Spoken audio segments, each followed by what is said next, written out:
Good morning, good afternoon, good evening. My name is K. Jamal Jones. This is Road TRS. Road TRS, and today's topic is Rain on Repeat. I was listening to Jadakiss's album, Top 5 Dead or Alive, track 17, I believe. It's called Rain. And I felt, because it's raining outside right now in Brooklyn, New York, my hometown, my city, I felt it was apropos to name this video Rain on Repeat. You know, I've been listening to Jadakiss's album, and that track really resonated with me on so many different levels. The whole album is great, but that track in particular resonated with me because it really goes back to a time, the golden era, as they say, in hip-hop culture, where it was all about bars and metaphors and just being able to utilize the elements to be able to paint a picture and tell a story. You know, so when I think about Jadakiss, I think about Nas. You know, these are individuals that I grew up listening to, you know, that haven't lost a beat, and they're able to not just put lyrics together in rhythmic form, but they're able to paint pictures, and they're able to tell stories about a demographic that is misrepresented or underrepresented or not represented at all.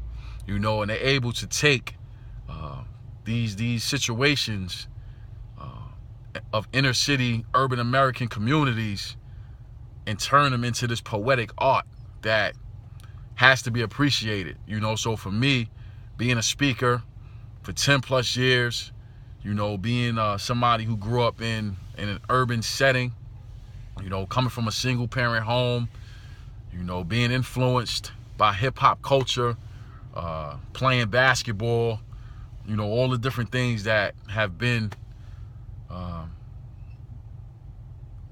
the things that have made me who I am. You know, I can appreciate that track as well as the way it was represented, because that's where I come from. So for me personally as well, you know, on the speaking circuit, you know, that element of the environment is in my speaking because that's where I come from. So when we talk about rain, you know, people don't usually like rain.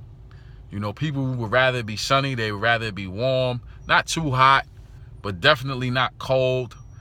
And, you know, they would like everything to just be in place and be comfortable and, you know, all those different things. But people don't want to deal with the snow. They don't want to deal with the cold weather. They don't want to deal with the rain. And these are the times when we're forced to slow down because there's limited things to do outside because it's raining.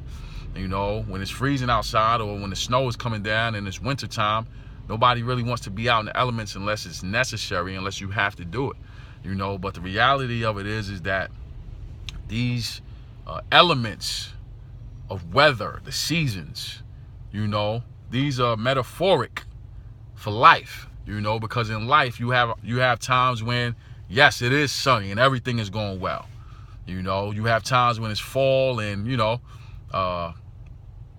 the leaves are changing. It's harvest time.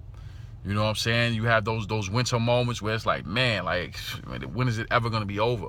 And then you have the famous summertime that everybody looks forward to because there's so many things that you can do outside of your home, you know. But the reality of it is that life gives us a variation of elements, situations, weather, things that we have to overcome in order to be who we're supposed to be. You know, fully being able to understand that instead of complaining about adversity, you know, it's best for us to be able to use adversity as fuel to get us to that next level. So now we take this adversity, we don't complain about it.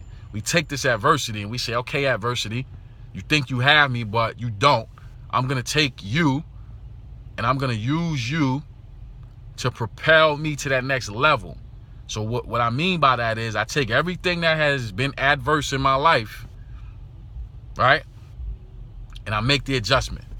There's no need sitting there complaining about something that's already spilled. Either you're going to wipe it up, or you're just going to look at it and continue to complain that it is on the floor and it's spilled.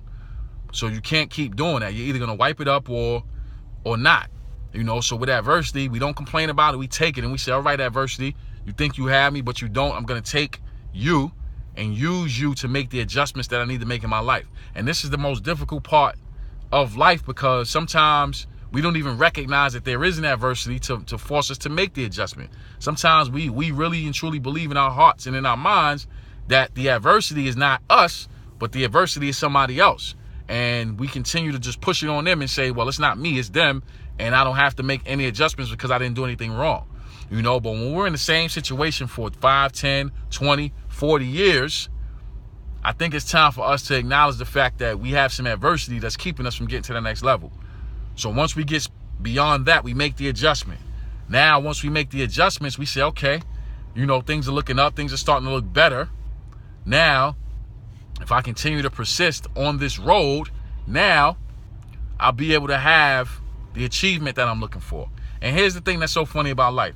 As soon as we get to a certain level of achievement, right, there's always this other adversity that comes from some place, you know, and it's important for us to be able to recognize and to understand that that's the cycle of life. That's how it goes. You know, it's so many different things that we deal with that once we put out one fire, it's another fire, and it's another fire, and it's another fire waiting for us.